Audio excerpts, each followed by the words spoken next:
I'm Luke Story. For the past 22 years, I've been relentlessly committed to my deepest passion, designing the ultimate lifestyle based on the most powerful principles of spirituality, health, psychology, and personal development. The Lifestylist Podcast is a show dedicated to sharing my discoveries and the experts behind them with you. All right, welcome to the show, guys. Here we go.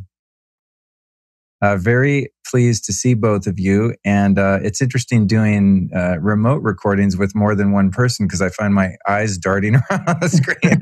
I don't know if I've done one of these. Maybe I did. Actually, I did one of them. Yeah. So it's kind of, we're all making adjustments as a result, of course, of the current situation we find ourselves in. So Tina, of course, has been on the show before. And so I'm happy to have you back. So let's just go ahead and jump right into it. What I really want to focus on today, because it's so timely, is immunity in general. And I think a lot of us are aware that gut health is paramount when it comes to building immunity. And so I want to cover that, but I want to just get into, as much of the gut biome and just virology in general, since that's kind of what we're dealing with currently. This is going to come out in a few weeks from the time of this recording. So I'm sure things will have changed and developed somewhat by then, but something that won't have changed is how to keep our gut health happening and our immunity strong.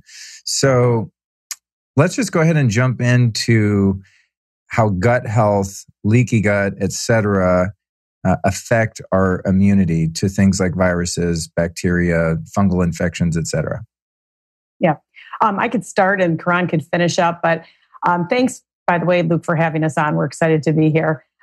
So basically, they estimate about 80% of our immune system is actually found in our gut lining. So people aren't thinking of their gut necessarily when they're thinking about immune health, but it's really the first place to start when you're talking about your immune system, because that's exactly where the immune system is in your gut lining. So we know that there are toxins that are in our gut that seep into our bloodstream that cause the leaky gut that we always talk about. We could go into that in more detail, but when you have those toxins leaking into your bloodstream, it causes this inflammatory response that's not good for us. This is why people who have, autoimmune diseases and allergies, they almost certainly have a leaky gut.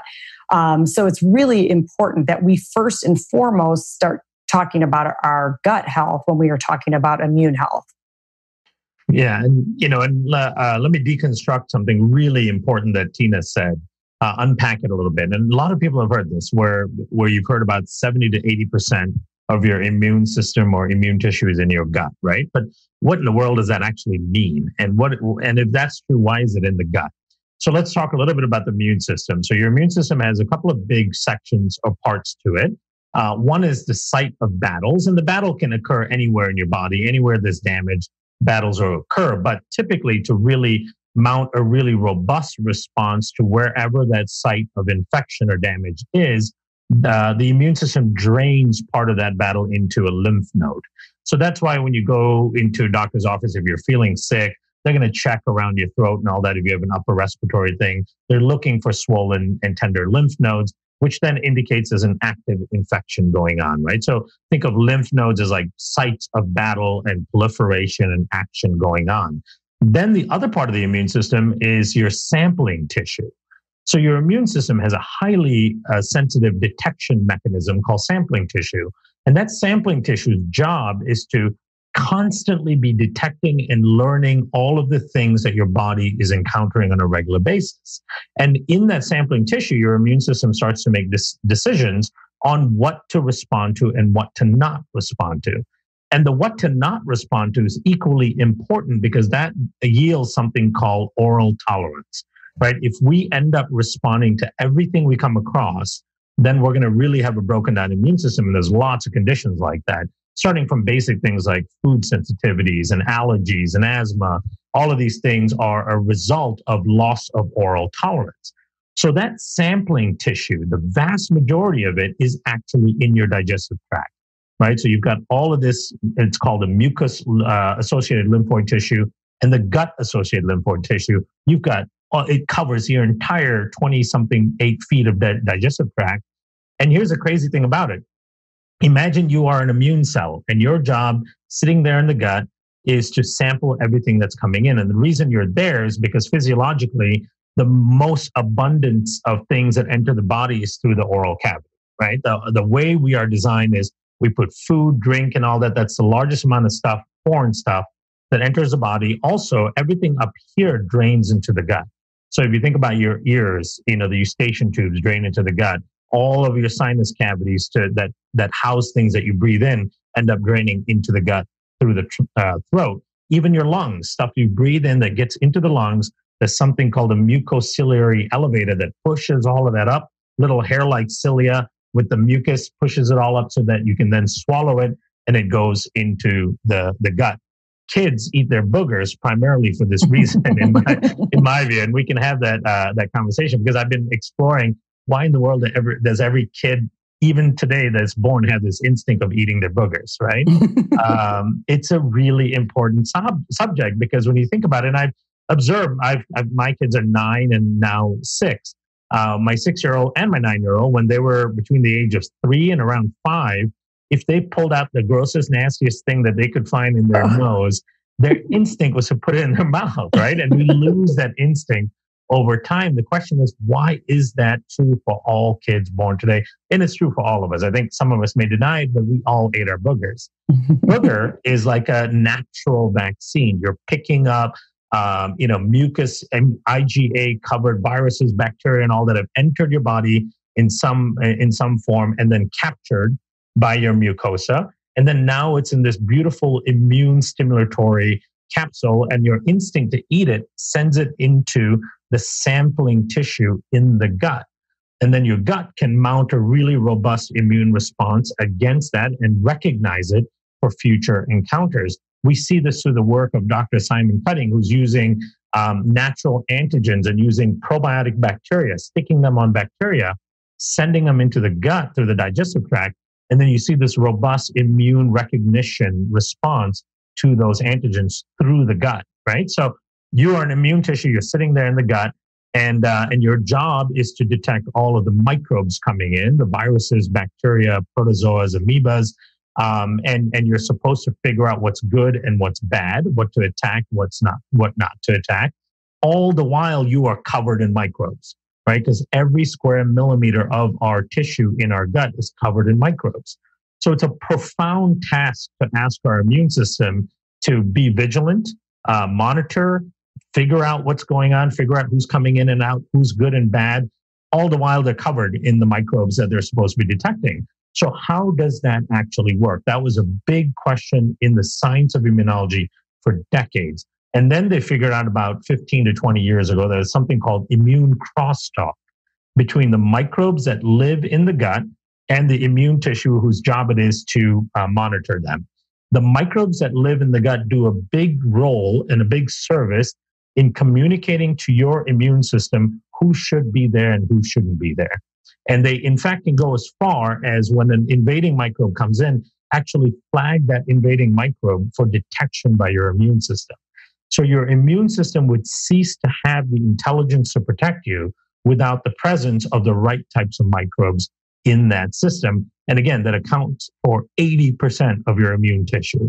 So your gut and your microbiome in the with respect to the immune system is the central command center. And we can't overstate the importance. That's really interesting. And you might have just uncovered the newest biohack of eating your boogers. Yeah, absolutely. One of the things I propose in a talk is, hey, booger parties, like get all the kids together, share the boogers. There's all kinds of immunity to be had in all of that. But to me, it explains that instinct. One of the things, I'm a microbiologist by training, but I'm a closeted evolutionary biologist, meaning I thrive on this idea of looking at what occurs naturally in nature, what instincts we tend to have, and what purposes that instinct serve, right? Same thing with babies. Babies are fascinating creatures to me. Having had a couple of them, there's so many aspects of them being fascinating. But one of the things that babies do that without a doubt to me is an unusual behavior, but it makes sense when you think about it from the microbiome perspective, is they put everything in their mouth, right? The question is, why is it that it's the natural instinct of a newborn baby up to 1.5 years or so to sample their entire environment first with their mouth. Babies don't pick things up and look at it and feel it and all that. The first thing they do is put it in their mouth. And as a species, our mouth is not a central sensory organ, right? We are visual, we're tactile, we're auditory, but babies sample everything with their mouth because early on, our ancestral babies are born, they're put in the dirt, they're put on the ground. They put all kinds of rocks and dust and dung and all that in their mouth because there are studies that show that early exposure to environmental bacteria helps develop that gut-associated lymphoid tissue, right? So it's all so well interconnected that our microbiome, the development and the how it looks is absolutely paramount to immune function. And then what about speaking of children and developing the gut biome and sort of seeding the biome as it pertains later on to immunity? What about children that are born via C-section and children that aren't breastfed? Can you talk about the initial development of the gut biome and the immune system from birth, and what happens when either of those things don't happen? Yeah, and Tina, I don't know if you want to comment on this, but we've had a bunch of focus on this early on, and then I can follow up with more nerdy details. Okay, yeah. You guys make right. Well, I mean, obviously, a child is inoculated with their microbiome, with their gut bacteria through vaginal childbirth and close skin to skin contact and breastfeeding. And so, of course, being born by cesarean section does become problematic. There are ways that we could, they could swab the mother's microbiome and, and get it to the child at, when they're first born. But because we know that some people have to have a cesarean, and we wouldn't suggest putting, anyone's life in danger or anything like that. So it's definitely, that is actually the only time you are inoculated with your microbiome is during vaginal childbirth, close skin to skin contact, and breastfeeding. So we don't really get the same lactobacillus and bifidobacter strains through our environment. We never got those from our environment. We get them through natural childbirth. Yeah, and that's an important point then to highlight is, let's talk about the vaginal bacteria to begin with, right? So the vaginal bacteria is really interesting. The vagina is interesting for many reasons, but when you think about it from a microbiology standpoint, it's even more fascinating because a lot of the body contains bacteria. Richard, all parts of the body contain loads and loads of bacteria. Nothing in the body is effectively sterile. We used to think our urine was sterile, and we all heard that, but that's not true. We thought our blood was sterile. Our blood's not. For every milliliter of blood, we've got over 1,000 bacteria cells, and we have like 5,500 milliliters of blood in our body. So we're loaded with microbes. And in the gut, diversity in the microbiome is really important. We want to have lots of different bacterial species and with some degree of uniformity. Now, when it comes to the vagina, which is an amazing place for bacteria to grow because it's warm, there's moisture in there, there's actually access to food source that comes from the gut and other parts of the mucosa.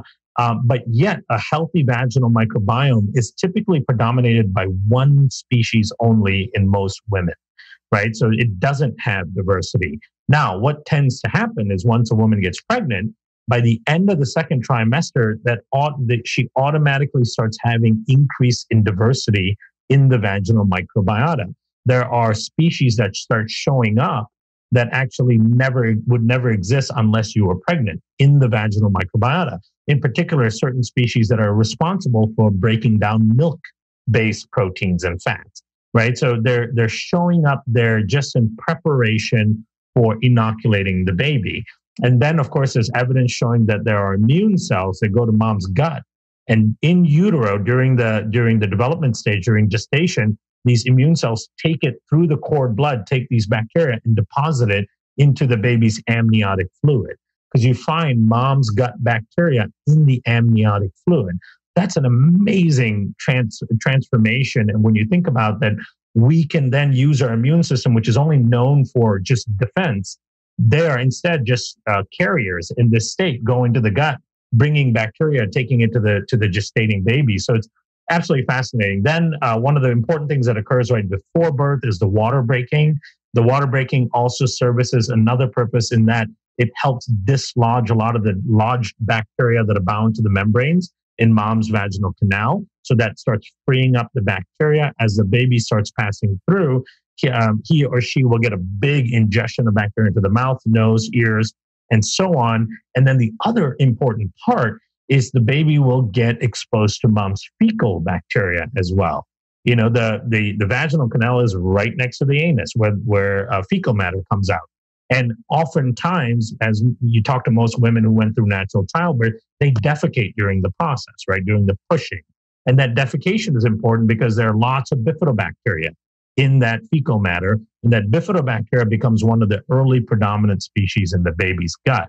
And so the way it tends to happen is the baby comes out. Hopefully he or she went through the vaginal canal, got exposed to mom's fecal matter. They didn't wipe off the baby immediately. So some of that stayed on when it was available to kind of set up shop in the baby.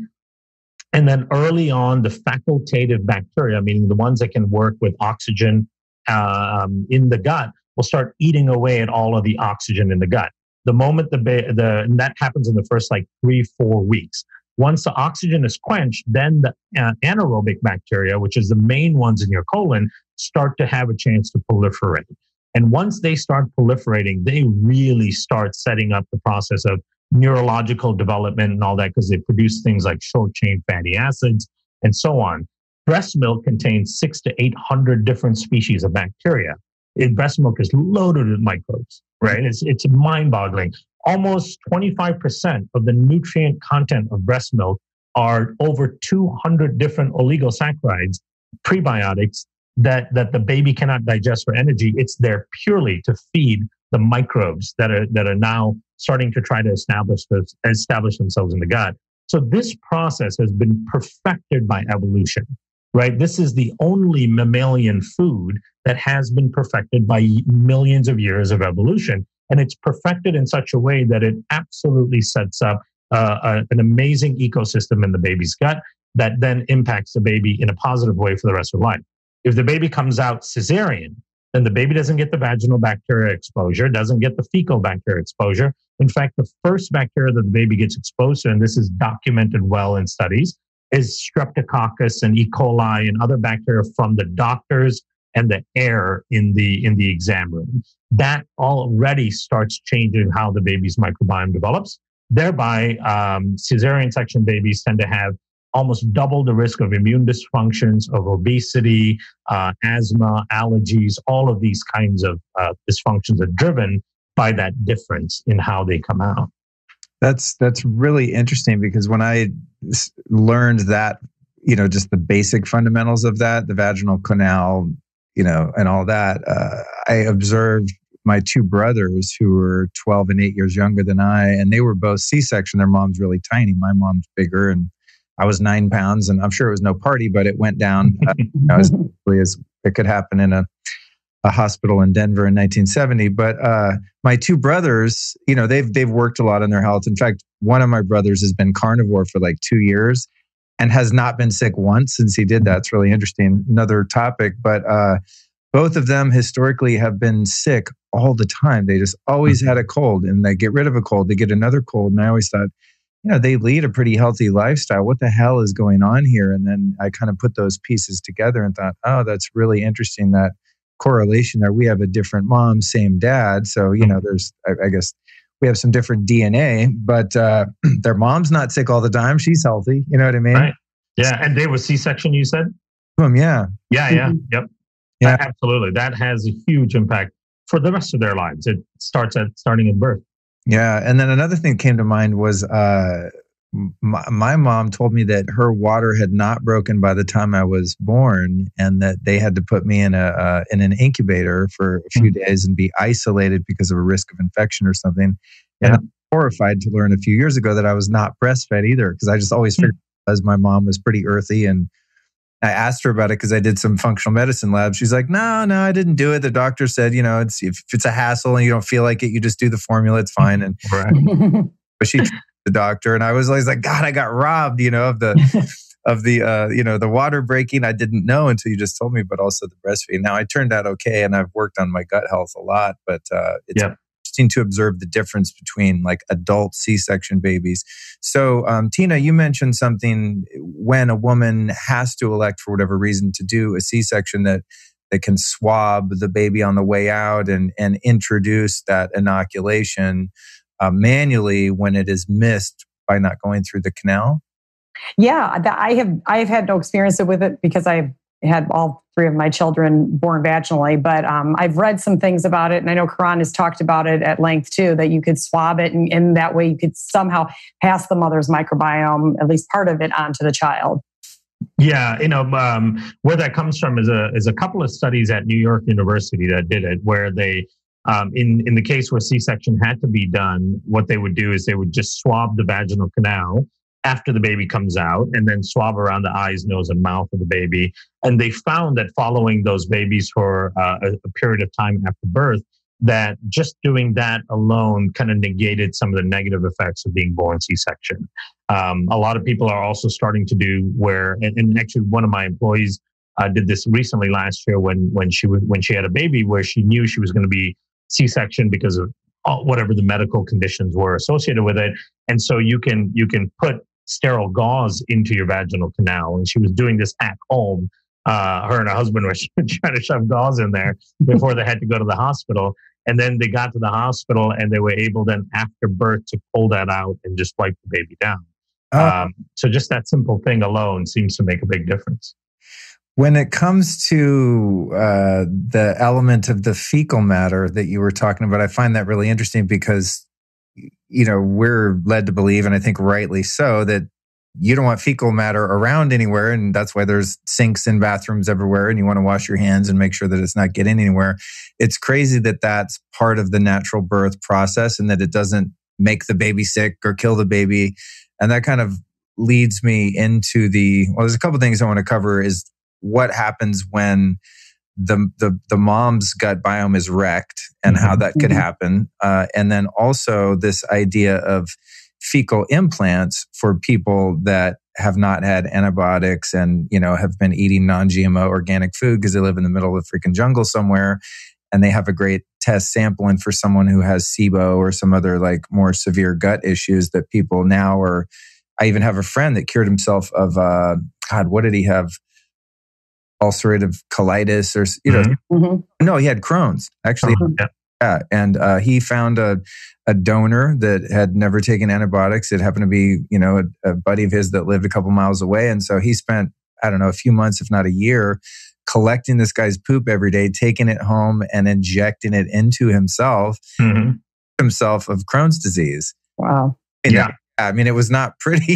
He's like, I meant it for the faint at heart, but it worked. And he completely his gut because he had wrecked it with antibiotics and things like that. So I guess maybe give us a bit on some of the things that are damaging to the gut biome for a mother or anyone, and how much validity and where are we in terms of the the science and development with fecal implants for someone who's severely compromised in terms of their gut health. Yeah. So fecal transplantation is a really interesting field, and I think in the future it'll become a really effective tool for lots of different things. There are case studies on people with certain types of neurological disorders, cerebral palsy, that can get a fecal transplant and show lots of resolution. So it's a really interesting area. The big discussion around it is donor selection, like you said, because there are also cases that, for example, one that was popularized by the media of a lady who had GI issues. I think she had an inflammatory bowel conditions for years. She was always an athlete. She was very fit and lean, but had the GI issues, and then got a fecal transplant from a donor. And this was facilitated by her medical team. The donor is an anonymous donor as far as she's concerned. And then immediately after that, over the next 30, 40 days, started to realize she's putting on lots of weight and she can't control it to a certain degree. And she'd always been very lean and fit and never had this problem. And then as they looked at it deeper, the donor was overweight that got the transplant. So it helped the gut issue, but then it created a metabolic issue, right? And because there's so much being transplanted when you transplant someone's biome into someone else, there's so many factors being transplanted. the donor selection aspect of it becomes really interesting. Now, we also find, because I've worked with doctors and lots of people that do their own transplants, that often you have to do it multiple times in order for it to actually take a hold. Because in the initial phases, when your microbiome is being set up, in that first 858 days, so the first 2.5, 3 years, there is this really important crosstalk between your immune system and your microbiome, where your immune system is learning who your resident microbes are.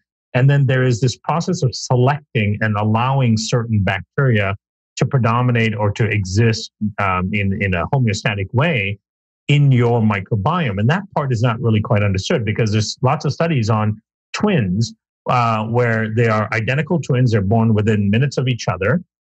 So they get the same microbiome exposure from mom.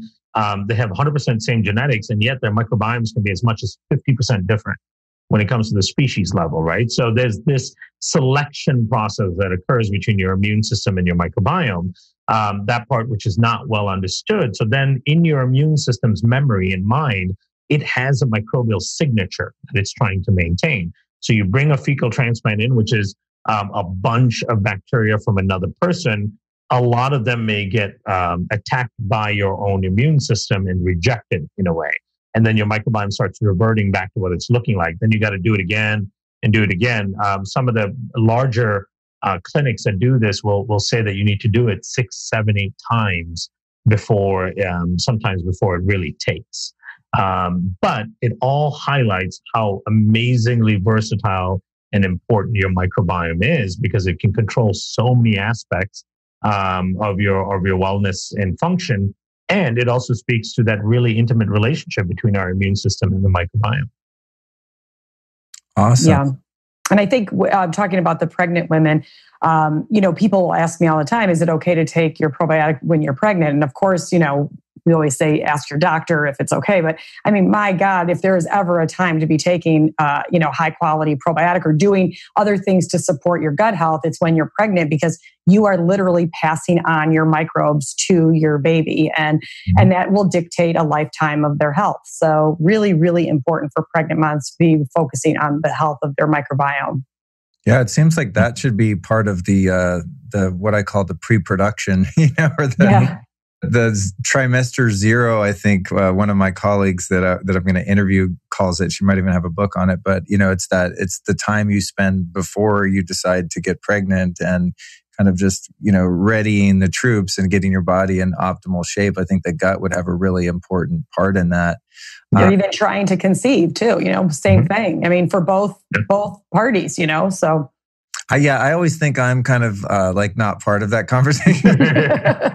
You are.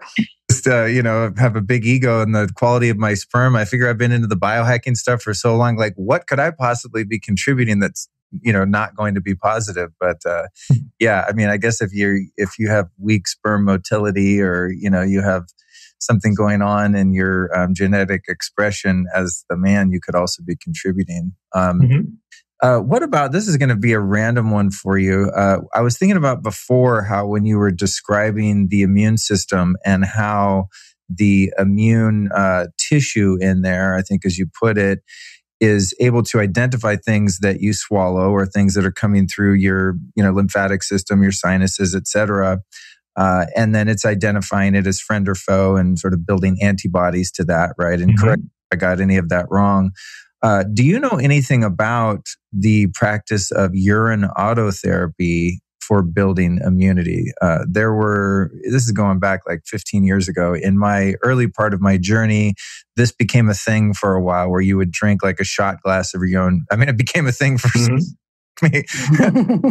It became a thing. That trend, most people wouldn't, but I was hardcore, and they said Gandhi did it, and it was part of the Ayurvedic system, etc. And it was based on that idea that it was like, it's basically like creating your own vaccine. And so there was a period, sorry folks, but it happened, where each morning I would have a little shot glass of my own pee. Now, this was not a pleasant experience, and I couldn't quantify the results of it per se. So I, discontinued that practice. But I was interviewing David Wolf yesterday, and he worked in a alternative cancer clinic in Tijuana, where people would come in and do stem cells and ozone therapy and all this stuff. And one of the most effective things they would do to boost immunity was urine injections. Drinking it, but like doing an intramuscular injection of urine with the same idea that your body's going to build up antibodies and kind of, work as its own vaccine. Have either of you heard about anything in that realm that supports immune function, or is that just wives' tale? To be honest, I haven't seen any studies on it. I don't know if anyone has actually published any studies. I've heard about that a lot, but I've not seen any actual published literature. Now, just using scientific rationale, it can make sense. Any sort of excretory component of your body will contain not only microbes and all that your body has encountered and are trying to get rid of in a particular way, but it'll likely also contain certain protective antibodies already on those microbes. IgA, for example, IgA is the most abundant antibody in all of the secretory mechanisms. It's found in saliva, mucus, and all of that, all of the mucosal tissues in your body.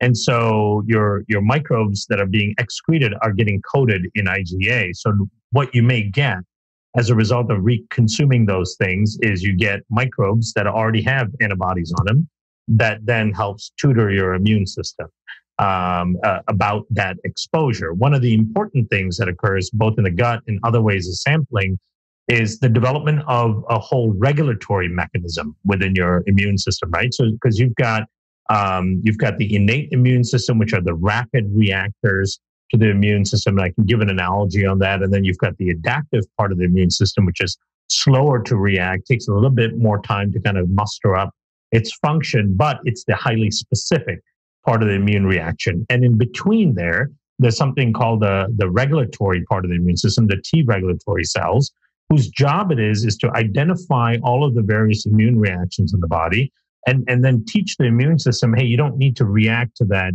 protein. You don't need to react to that particular bacteria or virus because those are things that are normal within our system. And that T regulatory part of the immune system, also called the FOXP3 positive part of the T cell system, is governed by the presence of microbes in large part.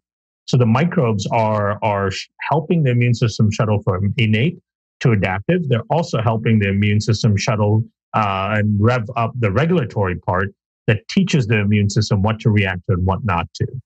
When something enters your body already covered in IgA, that really helps the immune system start to understand it and deal with it. So that there could be something on it, but I haven't seen a study on that. But to me, it's analogous to the eating booger part.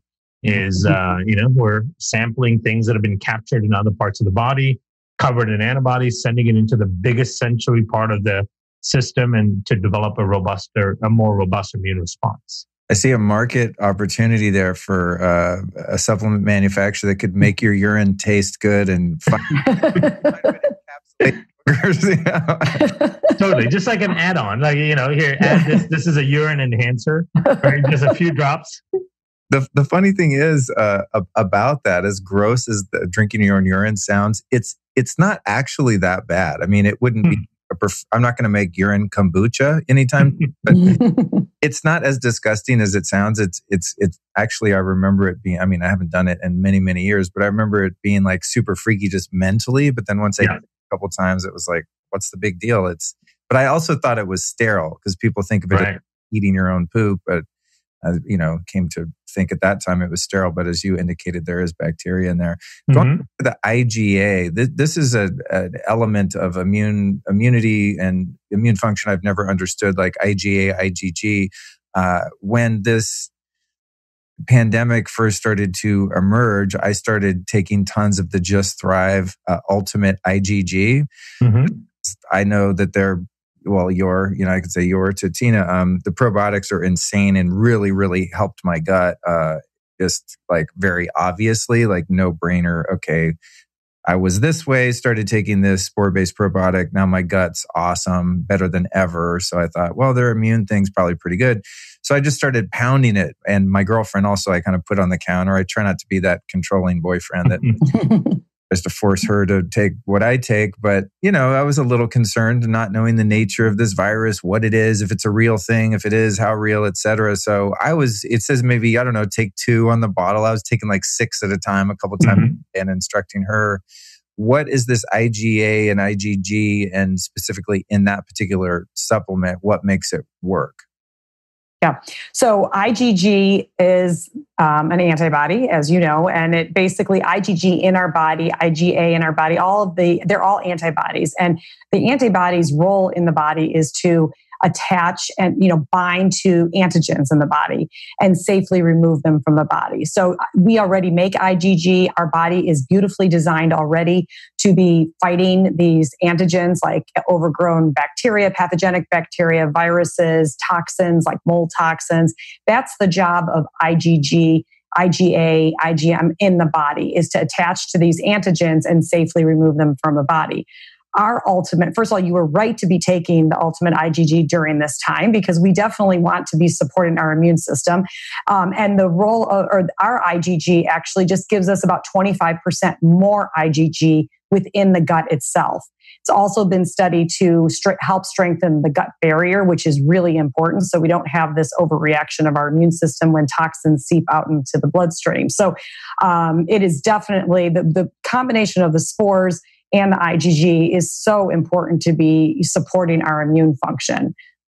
Yeah, and to add the nerd color to that, what Tina said is let's distinguish some of the differences in the function of those different antibodies, because people will hear IgA, they'll hear IgM, IgG, and then of course there's IgE, which is the one that facilitates the allergic type of responses. So, but let's leave that out for now. IgA is kind of like your first line defense antibody.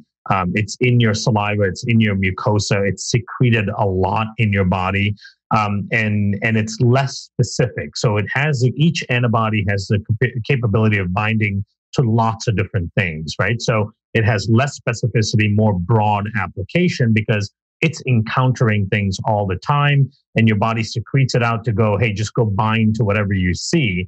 And then once it binds to it, the body can decide, okay, is this something that we really care about or not? And if it's something that requires an immune response, then the immune system will attack it. If it doesn't require it, it'll just leave it there with the IgA bound to it. So it's left alone. Like if you look at in an electron micrograph, most of our commensal bacteria in our gut have some IgA bound to them. So our immune system has built some IgA tolerance towards the bacteria in our gut. Now, IgM gets a little bit more specific. So IgM becomes more specific to certain bacteria, certain viruses, certain toxins. IgM is a bigger antibody. It's more of like a gobbling antibody, if you think about it. So you imagine you've got this virus floating around, and here comes this massive antibody, and it just kind of gobbles it up, and it holds it and basically completely neutralizes it. That's a neutralizing antibody. IgG is a memory antibody. And the thing is, IgM only lasts for a few weeks, right? So your first line of defense when something enters your system is IgA. And hopefully you have enough diverse IgA that some of the IgA can bind to that new thing coming in. Then the second line of defense, once IgA binds it and starts triggering this immune cascade, you have B cells that come up and start making IgM towards that specific thing. Then IgM is circulating all over looking for that specific thing and just gobbling it up and messing it all up. And then the third one comes in, and that's IgG. IgG is a little bit more elegant, more finesse to it. It is highly specific to that one antigen, but it's the one that's going to hang around for years. That's the one that's going to provide your immune system with the memory of that specific thing. So in your circulation, the largest volume of antibodies you have are IgG. And they're very specific to things, and they're very effective at binding things. That alerts the immune system. Macrophage comes along and goes, oh, that's bound by IgG. I'm going to eat it. It'll eat it, destroy it, and you never even feel it. Because when IgG binds to something and neutralizes it, it doesn't elicit a inflammatory response. It doesn't elicit the fever response. That's what they mean by immunity, right? Immunity doesn't mean that you are somehow impervious to it. It means that if you do get a response to, you do get exposed to something, your immune system has a mechanism of taking care of it in a way that you won't even feel it.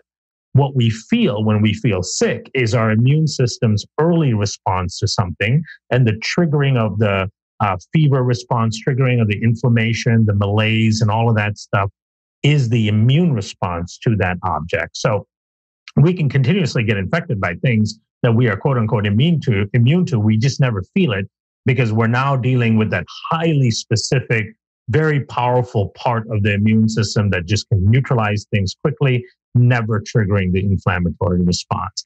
Now, why this product becomes so important is because early on, the company that we're working with that makes the product discovered that when you pull out IgG from bovine sources, so from cows, that cows are out there in the pasture, right? They're exposed to all kinds of stuff, viruses, bacteria, molds, toxins, all of that stuff.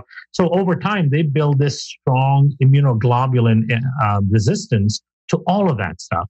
You pull that out and you concentrate that immunoglobulin, you take it, then as you are exposed to any of that stuff, those immunoglobulins bind it up and never cause any response in your immune system. So it's like a huge helping hand for your immune system.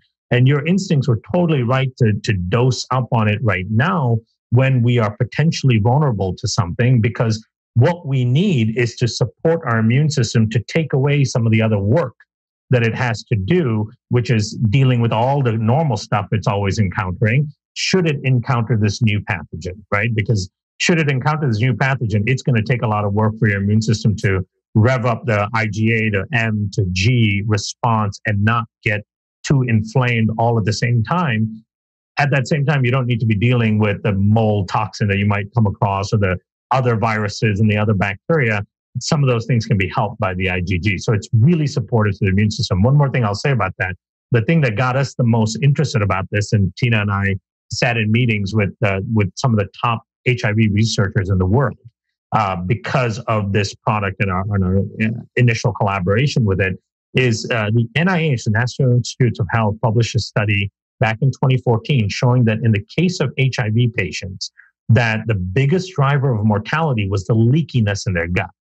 And what happens with the viral infection is the virus first starts to infect in the gut lining as well. And as it's infecting in the gut lining, it creates this really disrupted gut mucosa. It opens up the barrier so things leak through, but it also drives all of this inflammatory response in the gut, which then creates a home for all of these other opportunistic infections. This particular product has had a couple of published studies in HIV enteropathy showing that even in that extreme case where the immune system is overloaded and suppressed at the same time, that it was able to modulate the immune response and strengthen the immune response against everything that the immune system encounters. So that to us was like incredibly powerful because that is one of the most stressful type of scenarios for the immune system. So for people without HIV, people who don't have AIDS, if you're taking it, the helping hand it affords to your immune system is really quite powerful. I want to congratulate you, Kiran, on your ability to actually translate pretty into normal parlance. I totally understand everything you're saying. So when you say, I'm going to give the geeky perspective, it doesn't come across as that geeky. I'm going to stay there with you. So, thank you. One of the things I realized early on in my life is I have zero talents with the exception of taking complex concepts and explaining it in a digestible way. That's all I can do. If you put me in a pageant, there's nothing I could do on the stage that would be impressive at all. This is the one thing I can do, and I've always done it, in my life. But that's a really important thing because I think hopefully it empowers people so they have an understanding what's happening in this amazing vessel that we all get to exist in, right? And the more power the more knowledge they have about that, the more power they have on their health. Yeah, I think I just decided because I don't know if I ran out or I just stopped taking that IgG, but now I'm like, oh shit, I should be taking this all the time. Right. I take 4 with my first meal of the day, and then I take 4 before bed. At night when you're sleeping, there's all of this recovery and rebuild things that go on in the body, especially in the gut as well. And there's microbes in the gut that trigger the rebuilding of your cellular system. So the mitophagy that you probably talk about in the whole biohacking world, the autophagy, the cleaning up of the cellular debris, the regeneration of mitochondria, all of that stuff is triggered during the sleeping phase, and lots of bacteria help trigger those effects too. So if we can get in a bunch of IgG before bed, and reduce the inflammatory and toxic, response of the immune system has to give to everything that we've put in our body throughout that day, we can allow the housekeeping genes and the housekeeping function to occur much more effectively.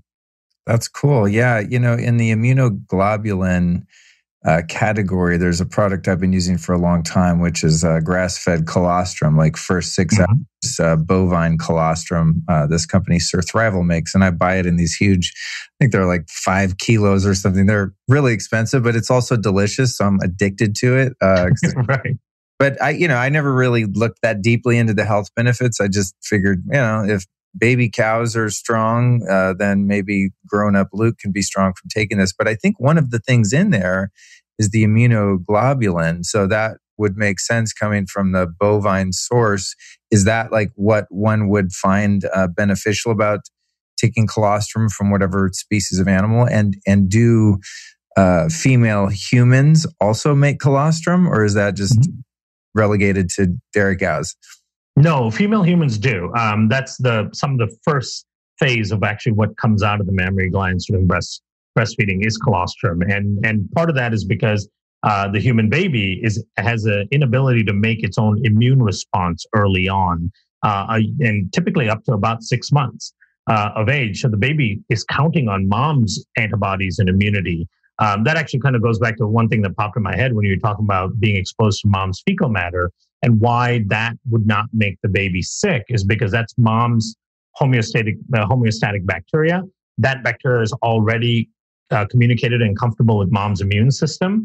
And then the baby's getting both mom's immune system and baby's getting both mom's bacteria.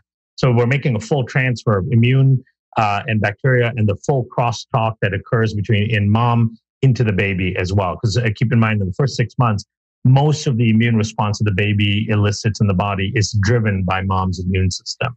But in colostrum, the only difference between colostrum and a serum IgG is that colostrum typically has about 14% or so of the immunoglobulins, the IgG.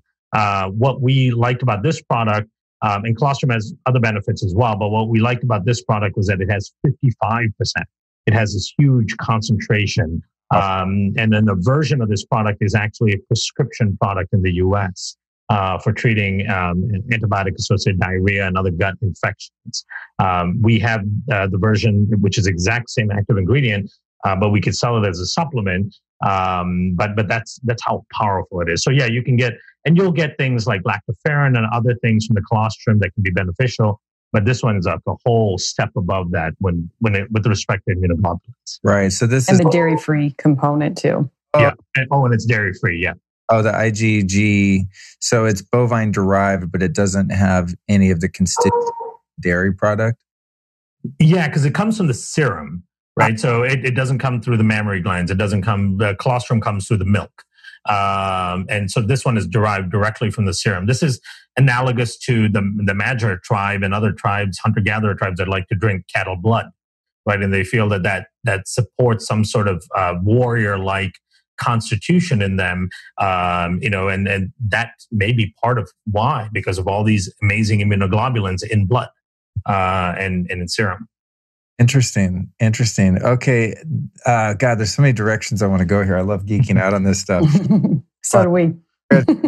Here, I'm like, I have a million questions. Like, how do I prioritize them? Okay. So let me see. This is tough. All right. Now I did a show with Tina, and we're going to put the link to that in the show notes, where we really went pretty deep dive on all the different types of probiotics and why the spore-based probiotic that I observed had such a profound effect on me, whereas for years I've been taking probiotics and spending tons of money on them, and I never really know if they're working or doing anything. But when it comes to the balance of bacteria in your gut, and now we know how it pertains to the immune system, maybe either one of you could just give a condensed version of, the different types of probiotic products out there, if any of them have any efficacy, and why a spore-based probiotic is different. Even though we did like I said, a deeper dive on that before, I think it's important to make that distinction, because I know friends of mine, my buddies that I'm like their health coach by default. They're at the health food store like, hey, should I get this probiotic? And I'm like, I don't think so. It's like $100, but it has millions of strains and it's in the refrigerator. And I'm going, your body's not a refrigerator. Like when you swallow a probiotic, you're 97.5 degrees inside, or, so there's a lot of misinformation. I feel like kind of marketing. I don't know if it's like scammy or what. Maybe these companies think that they're legit.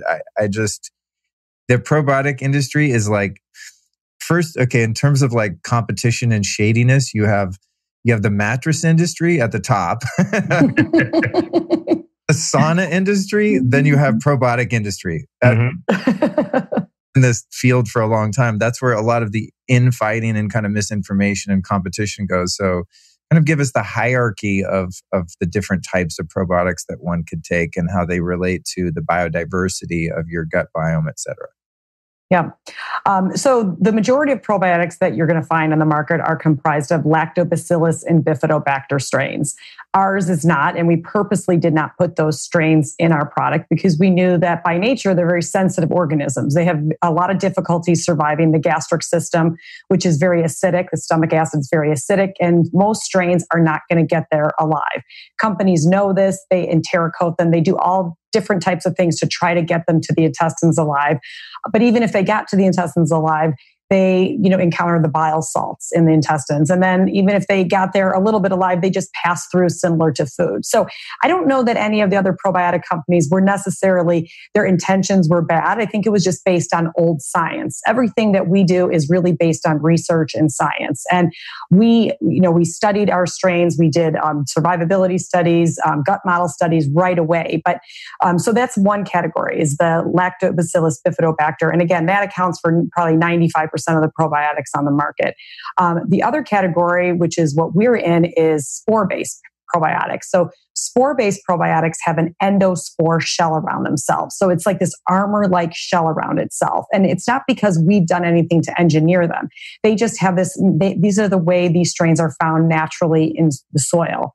And our ancestors used to get them on a daily basis. And this endospore shell, this hardy shell around itself, allows it to survive the gastric system 100%. It's not until it hits the intestines that it takes the endospore shell off. And that's when it becomes alive and goes into its live vegetative cell state. And the other big difference is that the spores don't just pass through the intestines. They actually stay there for about 21 to 28 days where they're reconditioning the gut. They attach to the intestinal cell wall. They have the ability to create compounds and nutrients to feed our good bacteria in our gut. And they actually have the ability to create antibiotics to help kill off pathogenic bacteria in the gut. So it's a very, very effective approach to probiotics on the market. And again, they're very, very researched. And those are and again, you're absolutely right to tell people to stay away from the refrigerator probiotics, because if a probiotic needs to be refrigerated, it means it can't withstand the room temperature of the store shelf. So how in the world would it ever survive your body temperature, which is 98.6? And, the answer is it's not. And really what it is dead bacteria therapy. And it's not to say that it doesn't do anything. Some people will say, well, I had a little bit of symptomatic relief. It may do something, but it's not making a profound change in the gut flora. One of the first studies we did was a gut model study. And it actually showed that after about 2.5 weeks, our strains created a 30% favorable shift in the gut. I mean, that alone is so profound that we're actually making a favorable shift in the gut flora that's in our gut after 2.5 weeks. So it's like, probiotics on steroids, basically. And then Kiran, you could go into the other types of probiotic or anything you want to add to that. I think an important... I'm sorry. It's funny recording on Zoom because I noticed watching one of my videos, if anyone talks over each other, then you just see one person's mouth move. Yeah. Like, what the hell? I didn't know that. So now I'm super paranoid about interrupting. But Kiran, when you do give your perspective on this, maybe also touch on the biodiversity and how on some probiotics, like I always would buy one because it had this many billion, live probiotics, or it'll boast like 14 strains or 20 strains. And I thought, okay, well, more strains, more, not only the variety of them, but just the number of living, whatever they are, cells or whatever, kind of bust on that a little bit too, because I think that's something that's really confusing to people. Yeah, and the confusion is really valid too, because we have to keep in mind that the vast majority of probiotics and the whole idea behind how probiotics are formulated was conceptualized well before we knew anything about the microbiome, right?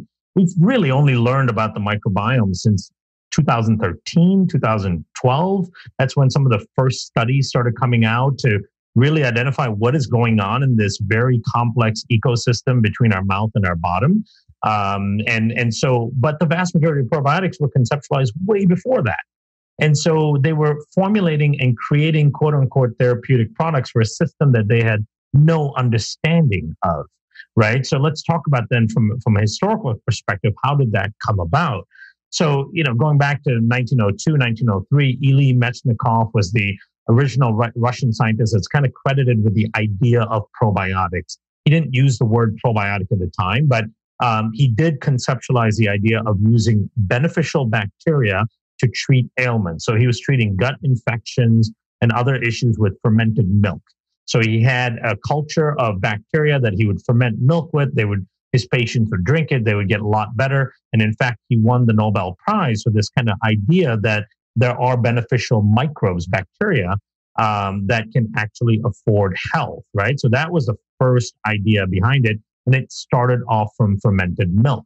So from that point on, fermented milk in various forms like yogurts and kefirs and all that's really started picking up steam in terms of their health benefits. And surely they have numerous health benefits we can speak to. In the 1960s, two researchers called Lilly and Stilwell came up with this concept of probiotic, meaning a for life bacteria, as opposed to an antibiotic, which is against life. So then the idea is that, yes, we can now create categories of bacteria that are specifically beneficial to the host. What are these categories of bacteria? Well, based on what we have since 1902, it's these bacteria that ferment milk that are beneficial, right? So then they started looking at what are those bacteria that ferment milk? Well, the lactobacillus genus of bacteria do a great job fermenting milk, especially Lactobacillus acidophilus. Why is that? Because they prefer a lower pH, and because they prefer lower pH, their ferment creates less and less of a sour taste. So they are great species for fermenting milk. Sometime in the late 60s, they also started sampling the gut microbiome, doing culture work to sample the gut microbiome, and they found out that, hey, Lactobacillus also lives in the gut. So then the idea became that Lactobacillus lives in the gut. Lactobacillus has been shown with the work of Elie Metchnikoff and other studies to be a profound and helpful bacteria when you use it for fermentation. So that means that Lactobacillus is a really good probiotic, right? So that's where the idea came from. And then the whole marketing scheme started going into where if a little bit is better, a lot is probably even more better. And so they keep going up in dosing and dosing. And the thing is, I've had a behind the curtain view on the supplement industry because prior to doing the work that I do with Just Thrive and with the spores, I had a research company and an ingredient company in the supplement industry. So I was involved in a lot of product development. And typically, this is how a lot of product development will go in a probiotic setting, right? Companies will get together and meet. And then I'm in there as like kind of the scientific advisor, trying to bring the science into it. And then the team will say, okay, here's what we need. We need a probiotic with 17 strains and 50 billion CFUs. So my first question is going to be, why? Like, how did you come up with 17 strains? What's the scientific rationale behind that? Why 50 billion CFUs? The response is, well, our closest competitor we're competing with for shelf space has 15 strains and 35 billion CFUs. So we have to be a little bit better than them. And guess what? We have to keep it at the same price, if not lower. So the quality of strains has to go down to be able to afford the margins to keep ratcheting up this insane dosing, right?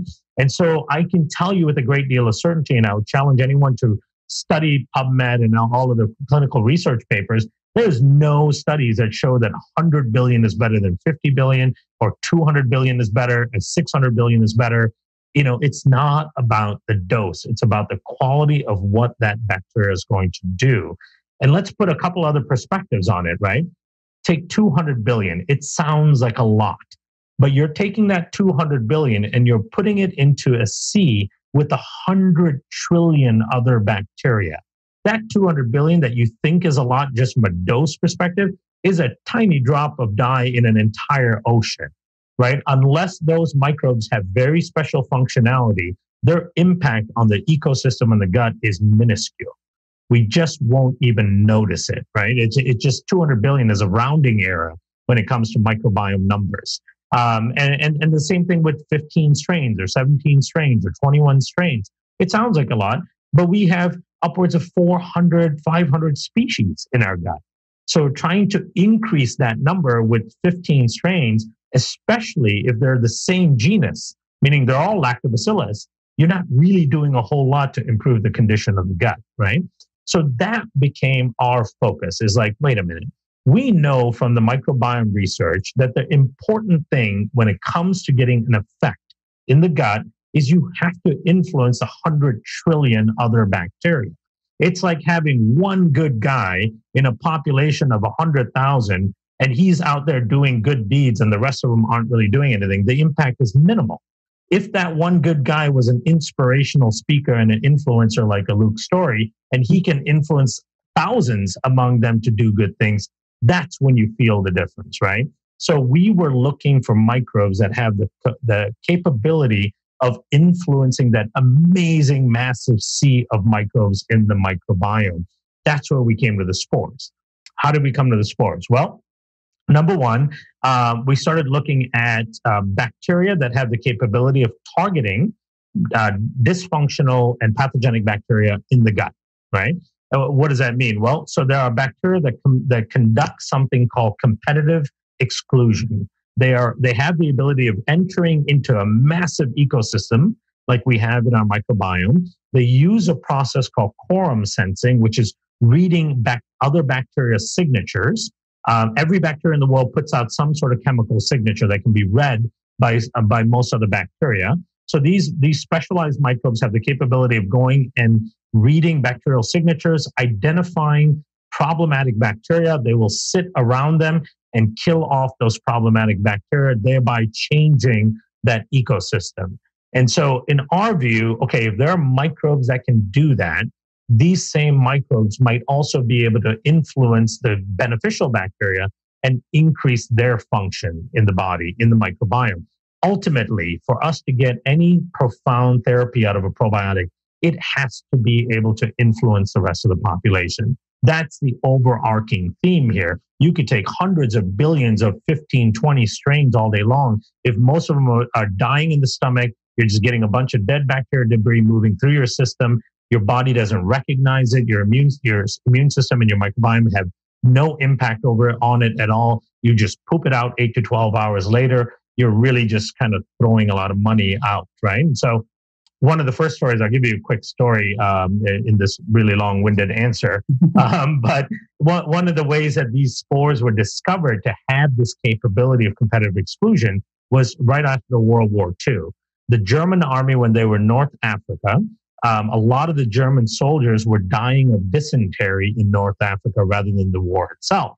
And so one of the things they noticed is that the locals, when they would start to feel sick, one of the first things they would do is look for dried camel dung, and they would eat the dried camel dung, right? And that eating of the dried camel dung would alleviate the gut illness. So they took a bunch of the camel dung back to Germany and isolated out of it Bacillus subtilis, which was at high levels, and then tested and saw that Bacillus subtilis had the capability of identifying and going after problematic bacteria that caused illness. So then from there, a massive pharma company called Sanofi-Aventis launched one of the first prescription probiotics in 1952 for the treatment of dysentery and bowel infections, and it was a Bacillus spore. And as it turns out, it's Bacillus subtilis initially, and then now Bacillus causi. And so that was the onset of it. And since then, there have been numerous drug products all over the world, in Russia, in Latin America, in Southeast Asia. And these products are still on the market today using these Bacillus endospores to treat gut infections because they're so precise in their ability to read the microbial environment and change it. And then what we did is we took that same thinking and went, okay, can these same bacteria, as they're killing bad bacteria, can they enhance the growth of good bacteria? And as it turns out, and we've shown this now in publications, is it can enhance the growth of beneficial bacteria by over 30% in as little as 3 weeks. So it's making a profound shift, a 30 trillion organism shift in that sea by adding 3 billion of these bacteria into the system. Right? That's how powerful they are. And here's the beauty. It's been around here all the time. We didn't have to do anything. We're not smart enough to engineer these kind of bacteria. We are just smart enough to recognize what nature has created and perfected for us for millions of years and harness it, study it so we know what it does, and then use it therapeutically. So if the wide range of strains of bacteria and other probiotics are kind of a moot point and turns out more of a marketing thing or just based on antiquated science, as you both indicated, when it comes to getting your gut biome checked, like I've done many times, for example, I've often found, actually pretty much every time, that there's just certain strains that I'm totally missing. So what do you do if some just aren't present in your bodies? Like say I take the spore-based probiotic from Just Thrive, which of course I do. And then, that's helping to kill off some of the pathogenic, what we call bad bacteria. And it's encouraging the good bacteria that's in there to keep reproducing and doing its job. But what do we do when there's just stuff that's missing altogether that needs to come in from the outside if those other probiotics that have all these different strains are basically useless? Yeah, and keep in mind, so they typically have the same genus of bacteria, right? So it's Lactobacillus acidophilus, Lactobacillus rhamnosus, Lactobacillus gasseri, rhamnosus, so on. So it's all same genus, even though it looks like a lot of different bacteria. It's still one grouping of bacteria that you're adding in there. And when you look at a normal, healthy microbiome, the Lactobacilli genus of bacteria make up less than 1% of the total population. So you still can't really diversify using a very broad spectrum, what we would call a broad spectrum probiotic right now. But here's the thing about the testing. And this is what we found, and this is evident in one of the studies we published in August of last year, is that the stool testing mechanism is wholly inadequate, right? Especially all the commercial stool tests, because they use a type of sequencing called 16S ribosomal RNA sequencing. 16S sequencing is highly erroneous when it comes to identifying bacteria at the species level. And if you're interested, I could definitely go into the explanation of why. But let's just say for now, it's like a really low resolution camera. It's like back in the day taking pictures with a Polaroid camera versus using HD camera today. The resolution is really poor, so the ability to identify bacteria is really poor. The other thing is, in stool, your microbes are not homogeneous, right? So any part of the stool that you sample will have slightly different conformation and proportion of bacteria than other parts, because bacteria don't come out in a homogeneous way in your stool. So you could sample this part of the stool and get slightly different results than if you sample that part of the stool. And not all bacteria are coming out at the same rate. And you're not getting any read on the bacteria in the small intestine, because the stool really represents what's going on in the large intestine.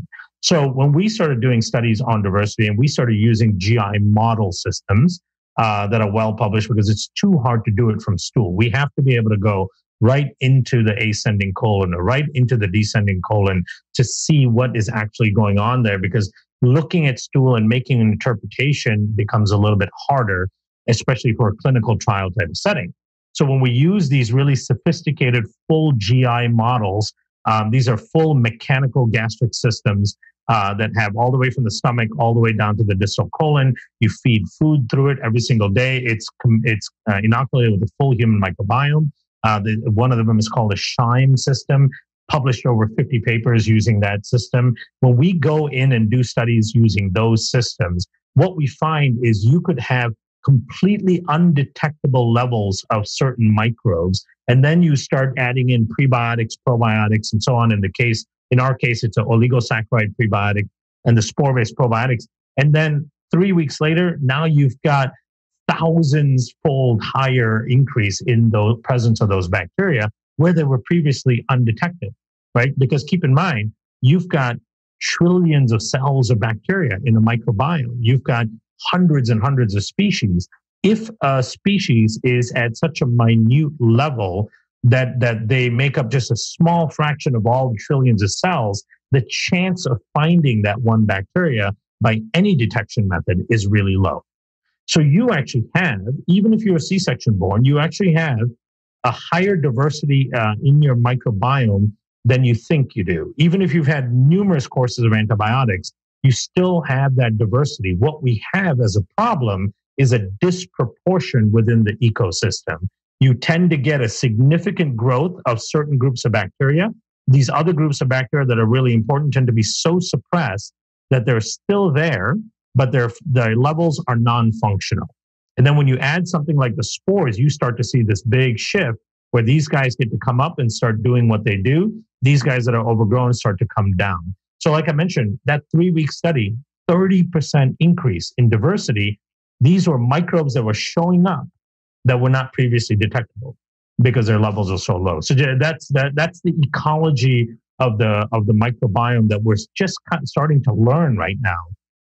And we are hoping from our kind of research that we do that we will help illuminate that ecosystem a little bit better. That's so interesting. Thank you for illuminating that. Yeah. Really, really interesting. Because I think, those of us that work with functional medicine doctors and get somewhat acquainted with our labs, once our doctor interprets that, we just think that's the be all end all. And it's on paper. I got the PDF, so I'm screwed. You know what I mean? Right. Totally. Yeah. The other thing I'm curious about is the antibiotics, and do they? I mean, of course, there are a number of different types. Do they wreck our gut biome as much as we think they do? And if one is left with no other choice, say you had a surgery and there's a risk of infection, or you've got a UTI or whatever that you just can't beat with natural means, does it make sense while you're taking antibiotics to be, loading up on probiotics at the same time and eating tons of fermented foods and doing everything you can to replenish? Or is everything you're doing just getting nuked by the antibiotics anyway? Yeah, so that's a really important question. I'm glad you asked that because it's inevitable that you're going to end up having to get an antibiotic at some point in your life, right? And like you said, there are times when you need them. There are times when they could save your life.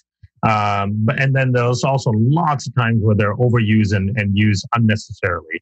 Even the CDC estimates that 50% of antibiotic prescriptions are unnecessary and are used to treat viral infections and so on that the antibiotics aren't really going to help. So we do have a history of overusing these things. The studies are clear that even the very first dose of the antibiotic has a profound impact on your microbiome. In fact, there are studies that show that a 7-day course of clindamycin affects your microbiome for up to 2 years. You can still find the disruption in the microbiome 2 years later. One of the studies that are really interesting to me, which I'll mention, is a study out of Johns Hopkins, I believe, published about 2 years ago. And I actually saw one of the medical conferences I was speaking in. The researcher that was doing the study actually presented at that time, and I was like, I cannot wait for the study to publish because it tells us a couple of really interesting things. One that actually fits back in our conversation just previous to this. So what he showed was that, and he was having people being sent from the hospital. They would get diagnosed with something, so they're given an antibiotic prescription. The doctors he was collaborating with would then send him the patients and say, okay, this person's about to start a course of antibiotics. So what he would do then is before they started the course of antibiotics, he would take microbiome samples and he would start characterizing what the microbiome looks like to a certain degree from those samples. And then they would take the antibiotic and then he would take further microbiome samples and follow the changes in the microbiome through the course of the antibiotic and then up as far as 6 months after they stopped the antibiotic. What he saw was a measurable, profound shift in the ecosystem of the microbiome once they started the antibiotic through the end of the course of the antibiotic, and then that shift, which would be characterized as dysbiosis, was present up to 6 months after they stopped the antibiotic. Right. So that's clear, and that confirmed other things that other studies have seen, where you take an antibiotic, it knocks down all the bacteria. they start to grow back up again. But every time they grow back up, they grow back in slightly different proportions. And so that's the biggest profound change that the antibiotic does. It doesn't necessarily knock out any bacteria that's gone forever now. But what it does is it continues to create a disruption in the proportions of the various bacteria. That in itself can completely change how your body responds to things. But here's the crazy part about his study that actually speaks to what we were just talking about having good or bad bacteria within your system, is he also measured the microbiomes of people that lived in the household with the person taking the antibiotic. These weren't people that were also taking the antibiotic, they just lived in the same household. He found that they also saw a similar alteration in their microbiome, and that alteration persisted for up to 6 months as well, despite not taking the antibiotic. So one individual, right? Isn't that crazy? This is something I call the microbiome cloud that we all have and we all share. We are continuously dispelling bacteria from ourselves, right? So if you think about, if you don't dust your house for a couple of days, you get this nice layer of dust all over your house. What is dust? 90% of dust is human cells, right? So the 90% of that volume of stuff you can see is human cells. When you look at the microbiome on the skin, for every one human cell, you've got 30 bacteria. So 30 times the dust that you could physically see is microbes, right? So we are all shedding our skin into the environment of the household. The rest of us are breathing those microbes in. Another example is every time you fart or pass gas, you're actually farting out bacteria. There's a cloud of your colonic bacteria that's going, and you just imagine the animation for that. This big bacteria cloud coming out, right? Yeah, and then here's another way that it spreads. So you go into the toilet, you defecate into the toilet, you poop in the toilet. And then when you flush, one of the things that toilets are designed is the flushing creates a vortex. That vortexing has been shown to aerosolize fecal bacteria into the air, and then that gets sucked into the air conditioning and blown back out into the environment that you live in. And so eventually what happens is you start sharing microbes really dramatically with others within your little ecosystem. And so even if you've had lots of courses of antibiotics, if you've had C-section birth, if you've had no breastfeeding, over time you will still get exposed and to some degree colonized by microbes that are important in the gut from other people. And so you have a chance of always having good bacteria. So one of the things I'd like to help eliminate for people is this mindset that they have that, I've had lots of people tell me, well, I have no good bacteria in my gut because I had this illness and I went through 10 rounds of antibiotics, or, I was born C-section, my mother didn't breastfeed. You always will have exposure to good bacteria. And a lot of it comes from other people. The question is, what is the proportion of the different bacteria in your system? That's the part that's really critical. What does the ecosystem look like? Is it these 15 bacteria make up 90% of the population and the other 200 are at such minuscule levels that their functions aren't realized? Or do you have a nice uniformity within your ecosystem? That's the staple of health in the microbiome, is that diversity and uniformity. And one of the things we really love about the spores is that's what they afford. They afford the microbiome diversity and uniformity. Diet and other things we can talk about also do that. And the good news is that the spores actually, we've studied them and they actually survive the presence of an antibiotic. So to answer your question about whether or not you could be taking it at the same time, when you take the spores, we know that they're so robust that they are able to withstand the presence of an antibiotic, which is great news because most other antibiotics would kill off a probiotic. Yeah. Wow, that's very cool. I'm looking at the clock here, and it's 3:41. I'm nowhere near done, but I know, Kiran, you had another call coming. Or how are you doing on time? I'm good. I've got a good 10. Let's push 10-15 minute buffer. I'm good. Okay, perfect. And maybe you hang up, and I keep going with Tina if I'm not done. Totally, yeah, absolutely. That's also good. Yeah. Having the ability to do so many long, in-depth, interviews here. Let me see. Okay, so what I want to cover while you're still here. Okay, when it comes to the diversity, I think that's amazing information. I think it's amazing information that while as unpleasant as it is to smell others' farts, that perhaps there could be some benefit. Yep. Choose your friends wisely. Exactly, right? No one is allowed to fart in my house unless spore-based probiotic. About then, the first thing that came to mind was, what about living with pets? I've had a dog for a couple of years, and obviously she does her business outside. But now I live with my girlfriend who brought a cat in, and there's a litter box in the bathroom. The cat's awesome about using that. But I have heard, murmurs here and there that even if your cat is good about using their litter box, that their bacteria, and some of it being negative, gets into your environment, and that this is even the basis of the crazy cat lady phenomenon. When people have a lot of cats that they're cohabitating with, that there are certain bacteria that infect their brain and all this. Do either of you happen to know anything about that, or just living with pets inside?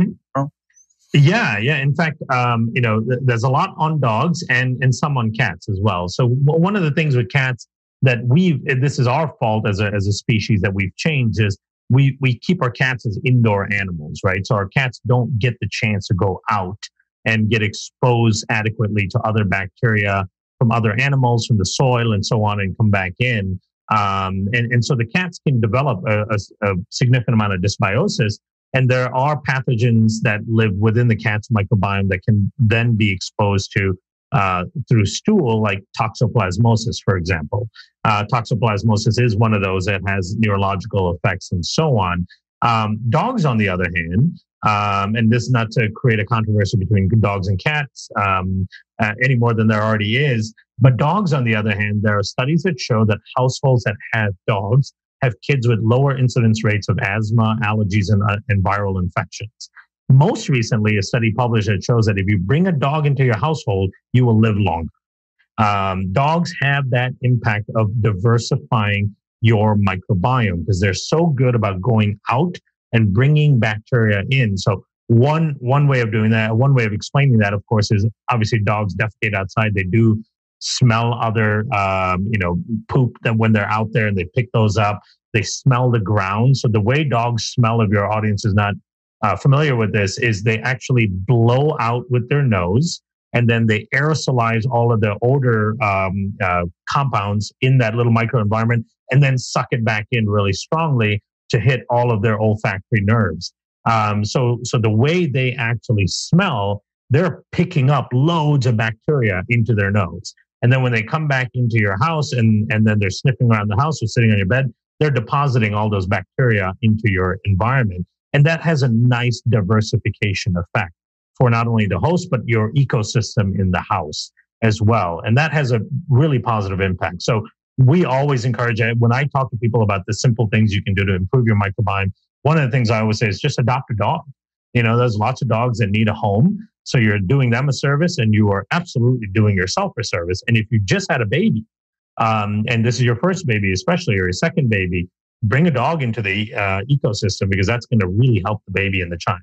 That's so fascinating. Can you explain why my dog Cookie, is she in here? No, she's usually I closed the door before she could run in. She has this habit of, God, it's so annoying. Anytime I take her out into nature, she has this habit of finding any feces of any species of living creature and rolling in it on her neck specifically.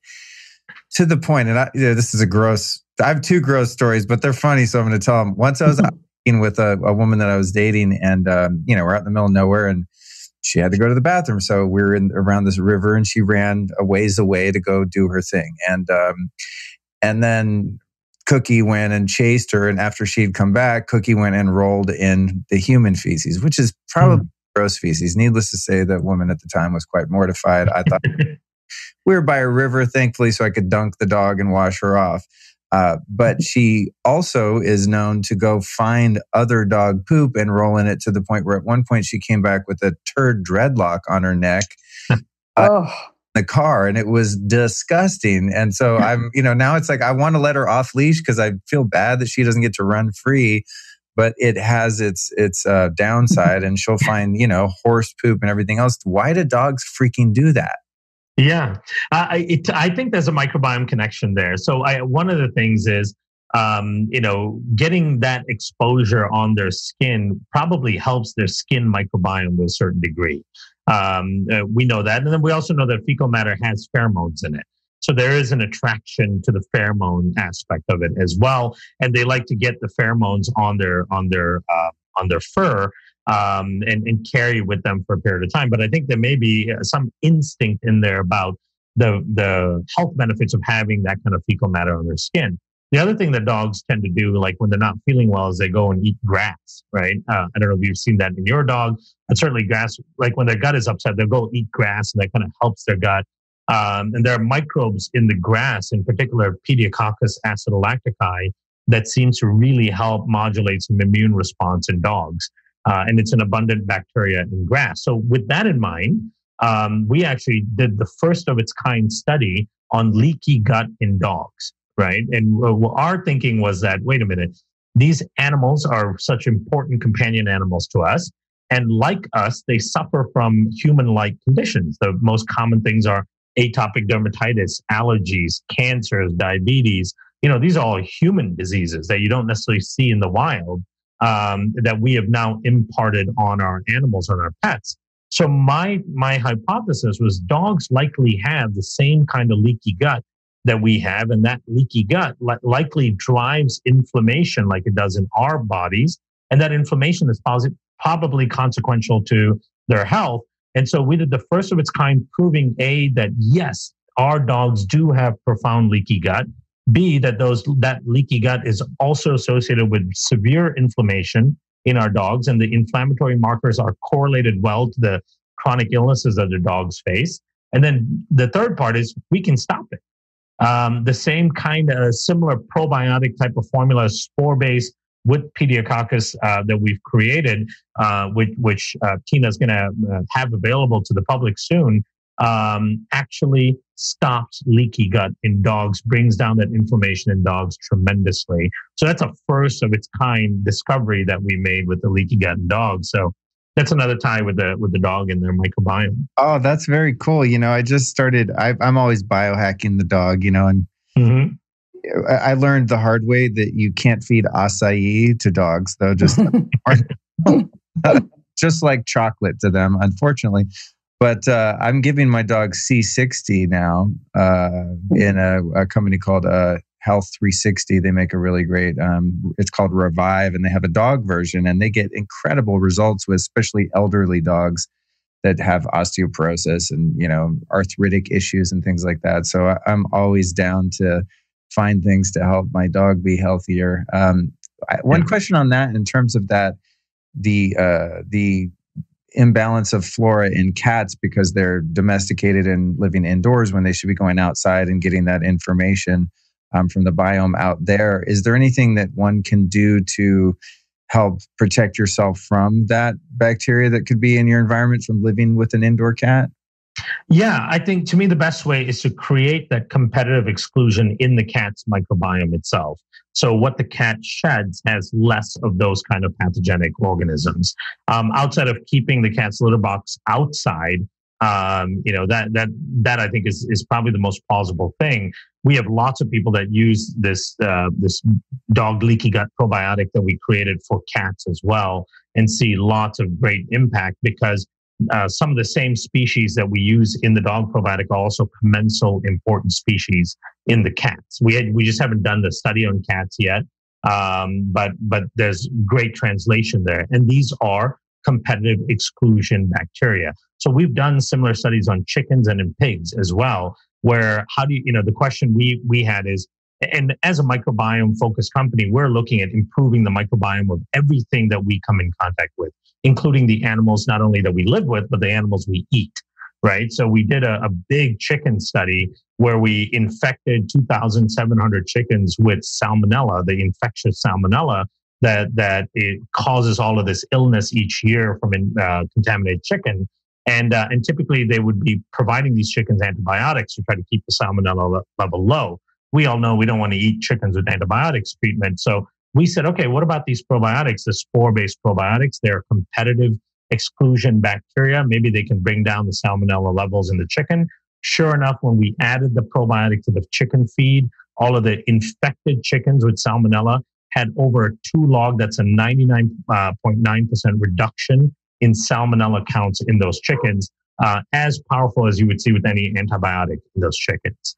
Wow. Right. So yeah, that competition, that's really what we want to cause in our domesticated animals and then hopefully in the big picture, in the animals that we eat, so that they are healthier. So when we eat them, we get better benefit from them. So in the cats, give them the spores.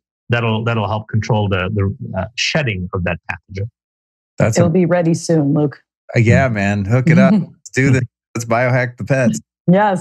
Kiran, I know you've got to go. If you want to sign off, I'm going to let you go, and I'll continue on with Tina, and that way I'll get to greedily get to the rest of my questions without interfering with your schedule. So if you have anything to say in closing, here's your chance.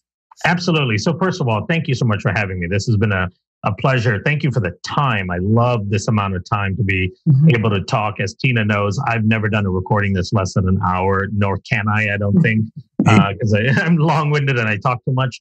But also I want, at the end of the day, the important message to give to people is so much of what we deal with as chronic illness stems from an ecological dysfunction in our body. We are amazing microbial constructs, right? The word I use is holobiome. Holobiome means superorganism. What we are, we're not a human system like we used to think of with all this connective neurological tissue and organs all working together. We are a complex ecosystem. We are a walking, talking rainforest. We are made up of thousands of species of organisms that live in one construct that have to communicate and work together in order to affect the health and perpetuity of the whole. So we are a walking, talking rainforest. We can now trace back the vast majority of chronic illnesses to some sort of disruption in that ecosystem. And a lot of that disruption comes from the world that we've created around us, the toxicity of the world around us. So we have taken this beautiful microbial construct, this microbial ecology, and we've put it in an antimicrobial world. Thus, we have shot ourselves in the foot, both feet, really, I would say. Now, the great thing about this is now that we understand that so many diseases, so many chronic ailments can be attenuated by fixing the ecosystem, we have the ability, and we will have stronger ability in the near future to deal with conditions that were thought to be incurable for a long time. You would think of something like Alzheimer's, which is a very scary disease, which the rates of which keep increasing. Since 2017, we know that Alzheimer's is driven by leaky gut, endotoxemia from the gut, going into the brain, causing inflammation and neurodegeneration right in the brain itself. So there may be a probiotic solution for Alzheimer's in the next 5 to 6 years. So we're living in a very exciting time. There's lots of amazing hope down the road, and we have so much more power to fix our system than we actually think. Thanks to programs like yours for bringing this kind of information. It's been an honor being on. And Tina, thank you so much. Always great to see your face. Nice seeing you, Kiran.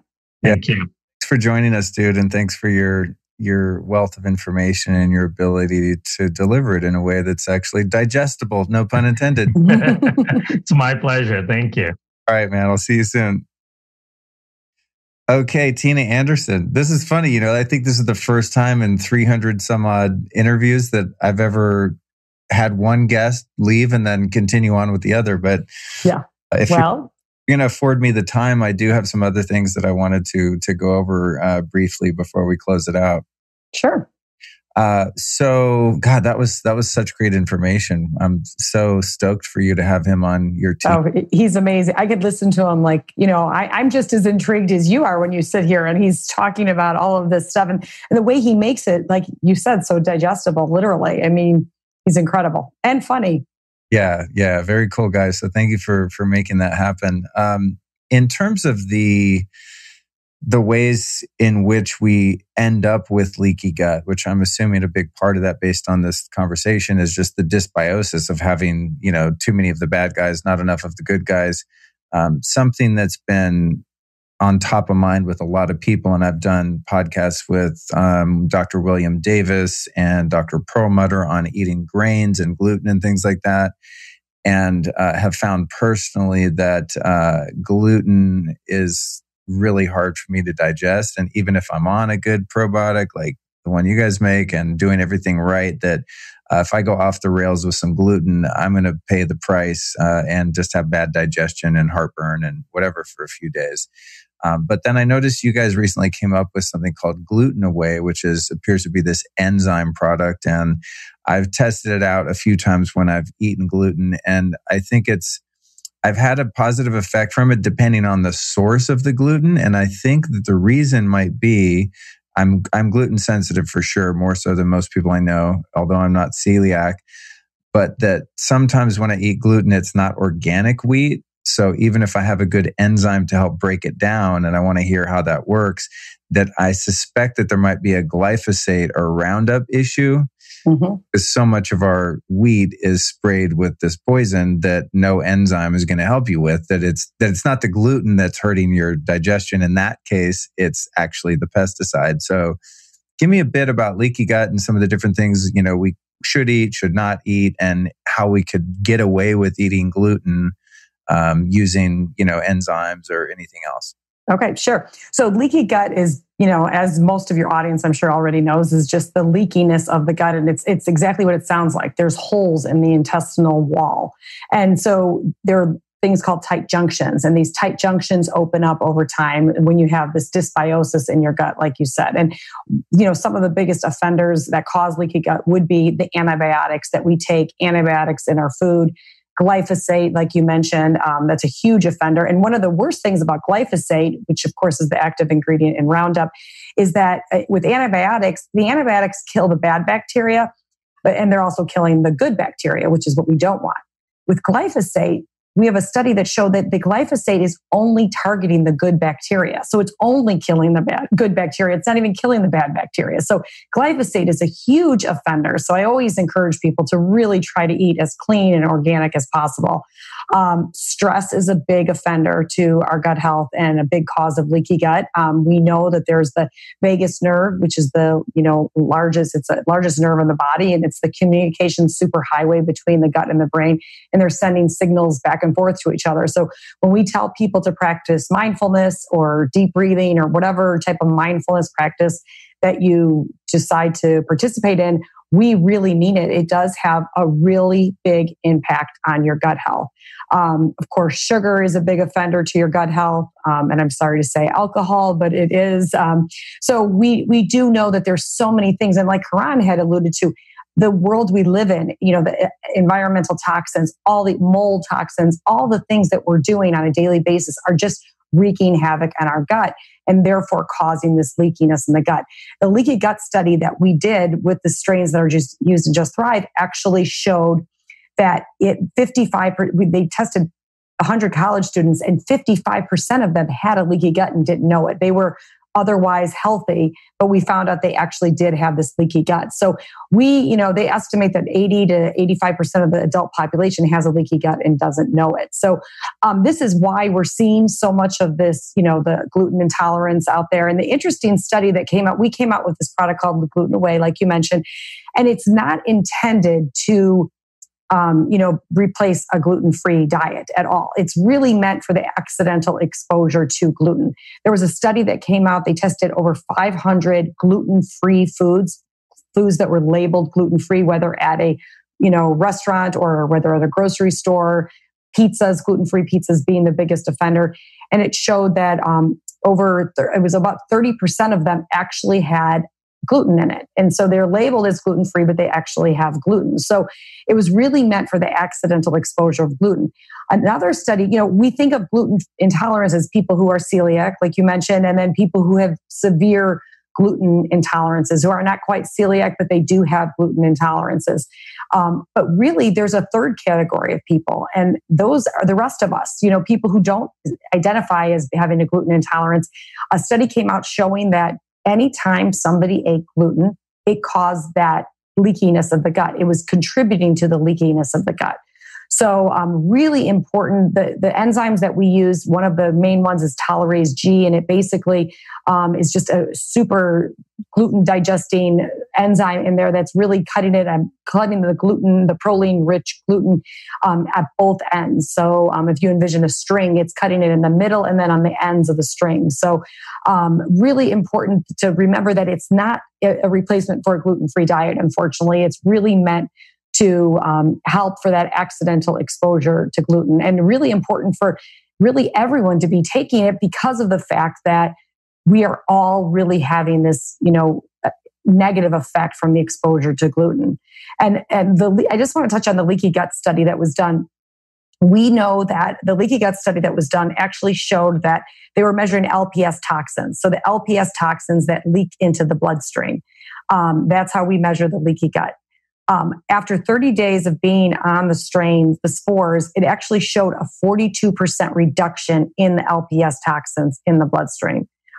That's super profound to show that we've got something. And these college students, were not sent home with any other dietary or lifestyle modifications. And of course, we all know what college students do to their bodies. So we now know that we have something that's actually helping, reducing the LPS toxins by 42% in the bloodstream, which is just huge and hugely profound. Wow, that's very cool, and also upsetting because I've been testing out the gluten away product. I didn't really read the label or instructions. As you just indicated, it's not a replacement for a gluten-free diet, but I've straight up crushed an entire pizza or a huge loaf of sourdough bread, and then remember, oh yeah, I've got those enzymes from Just Thrive, and I've taken a few. Now, like I said, it actually helped with the negative impact of those hits at times. And I think that's whether I'm eating organic flour or not is what I've come down to. But still, it didn't make me like Superman and immune to any negative effects, which is kind of what I was hoping for. But bring up a really good point, and that is for people that are really sensitive to gluten. And I would argue that everyone is to a degree. They just don't know it because they're not tuned in enough to have those sensitivities. But as I said, talking to William Davis and David Perlmutter about gluten, they're like, dude, no humans, gluten's not good for any humans, no matter what they think. Because I have a lot of what? I'm fine. And based on the science, you're not. But if you like to enjoy gluten like I do sometimes, go for it. And mind over, but I'm waiting for something to come out that just makes you completely immune to gluten because bread and pizza are maybe the best food in the world, a combination of bread and cheese. But one thing that I've also experimented with when I do have just an irresistible cheat, and I just got to do it, is, and this gets into kind of a little bit of the orthorexic neurosis here, admittedly, but if I do eat gluten, I'll take a bunch of your enzymes and whatever other enzymes, and then I'll also eat some activated charcoal afterward. Mm-hmm. Look up any of the glyphosate that might have been in that flour. And by the way, if it's not organic flour, it's pretty much guaranteed to be chock full of glyphosate, as I've learned. But do you think that all people, in terms of the leaky gut issue, are just better off avoiding gluten at all? Oh, absolutely, I do. I mean, especially after that study that I referenced. I mean, you may not identify as being gluten because you don't have a gastrointestinal issue, but it may manifest itself in another way. Maybe you have chronic fatigue, maybe you have headaches, maybe you have a skin rash, and then all of a sudden you start to remove gluten and it starts to go away. I mean, we know that when you eat gluten, it starts penetrating that gut lining, and that is very problematic. I mean, it is one of the most important things we could do for our health is to make sure we have a very, very strong gut lining.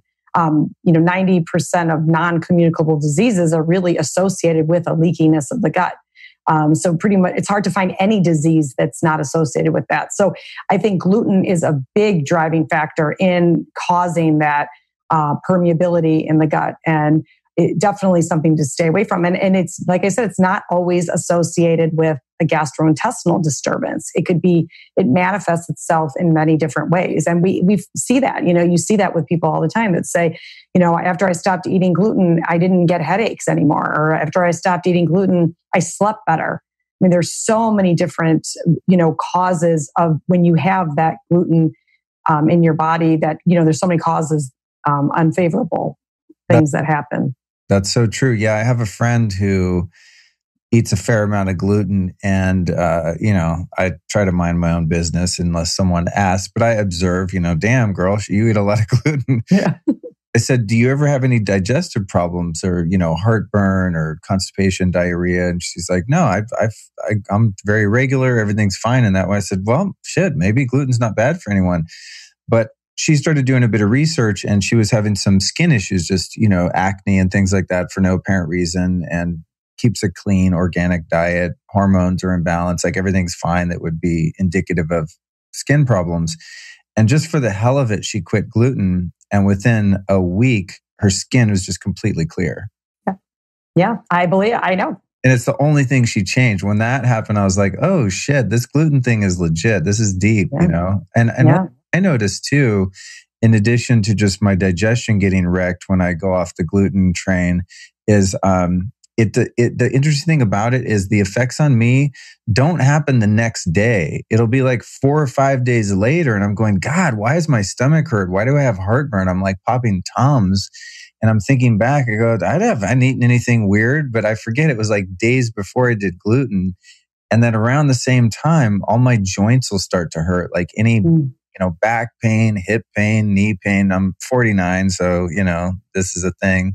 You're young. I'll have to trace it back. Like, did I work out? Am I not taking enough ice baths and saunas and whatever? And I go, oh no, God damn it. Last Sunday, I ate a cheese pizza, and it's like, it takes that long to kind of like weasel its way into the inflammatory process of the body, So I'm slowly learning and getting a little more disciplined, but I do find that is like one of the most addictive foods out there. And even knowing what I know, sometimes I still just I literally can't resist. Yeah.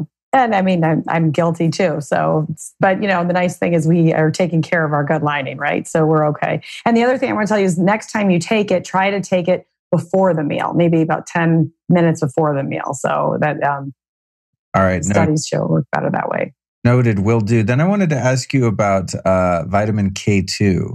And I know that you guys have that in your product line, and it's one of those nutrients I think that's overlooked a lot. People know vitamin C is good for you. You got to have vitamin D levels that are decent, and et cetera. But K2 is one of those sort of more obscure nutrients that it seems like we used to get more from our diet when we were eating organ meats and things like this. And now it's largely been phased out of our diet. And I remember, I think it was the work of Weston A. Price that identified, when he went around and studied the dental health of indigenous peoples around the world and found that their health otherwise was robust, that they had diets and fermented foods and things that were high in K2 and butter and cheese and, whatever.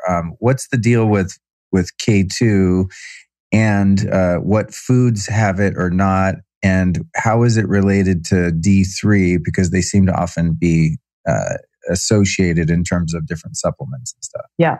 Vitamin K2 is really one of the most important nutrients we could be taking. And it's so overlooked. You're absolutely right. People aren't really talking about it at all. The role of vitamin K27 in the body is to actually move calcium around, direct calcium throughout the body. So it literally will remove calcium from plaque from the arteries, like the heart, and put it into the bone. So it's literally telling calcium where it needs to go. And really, we don't get vitamin K2 from food, like you mentioned. So the biggest source of it is that Japanese food, natto. I don't know if you've ever tried that, but I've heard it's pretty nasty. I've never tried it. Natto is super gnarly. It smells like the feet of a corpse. Yeah. That's a great explanation. The funny thing about natto is I used to live in a pretty big house, and it was a really long house. It was about 2,800 square feet, and I lived with a girlfriend at that time, and the bedroom where she used as an office was like at the furthest reaches of the house. We were, I don't know how many feet, but we were really far apart as you could be in the house. And I swear to God, I would open up the natto in the kitchen and I'd hear her 30 seconds later, gross. And stuff. It would reek. It would stink up the whole freaking house. And I was like, it's incredible how strong it is. So if you're going to get K2 from natto, good luck with that, because it's an acquired taste and you'll annoy anyone that you live with. So anyway. Right. And so there, you could get it from organ meats, like you said, which people aren't really eating these days. You could get it from cheeses out of Northern Europe and things like that, but you're not really getting high doses of vitamin K2. And vitamin K2 is actually one of the most well-studied nutrients out there. There was Rotterdam University did a study. It was over a 10-year period of time. 4,800 subjects in it over 10 years and found that just 45 micrograms of vitamin K2 reduced heart disease by 50%, reduced arterial calcification by 50%, of course, and that reduced heart disease by 50%. But the other interesting finding is that it actually reduced all-cause mortality by 30%. There are studies on vitamin K2 intake with cancer, with diabetes, really, really important. It's also really important for bone health. A lot of great studies out there for osteoporosis, osteopenia. So even small amounts of vitamin K2 have such a huge effect on people. And it's so important. And it's interesting, you mentioned vitamin D. I mean, everybody loves vitamin D. It's like the darling of the medical community. And vitamin D is super important, especially during this time. People are taking lots of vitamin D. The problem is if you're taking vitamin D without vitamin K2, it increases your body's demand for vitamin K. So you're actually depleting your K2. So really important if you're taking vitamin D to be taking, supplementing with vitamin K2. There couldn't be a more important time to do it because you don't want to be deficient in vitamin K because that is something that could lead to heart disease, osteopenia, osteoporosis, and other conditions like that. So lots of great studies on vitamin K2. As you know, we are mostly a gut health company. We focus so much on gut health, but we also have a pledge to us. Our mission is to bring products that are missing in the market and needed, so desperately needed. And we really felt that vitamin K2 in the form that we brought it in, which is a high dosage of 320 micrograms, pharmaceutical grade. Vitamin K2 is a very active compound by nature, so it tends to degrade on the store shelf over a period of time.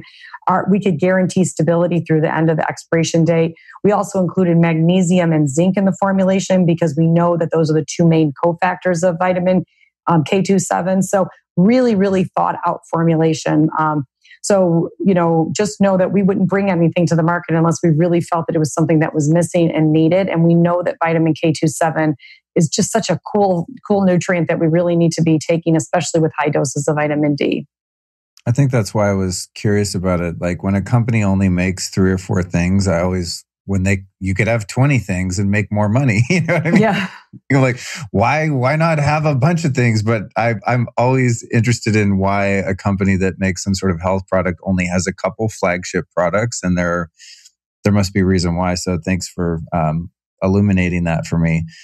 I'm wondering, what was the other thing I wanted to ask about was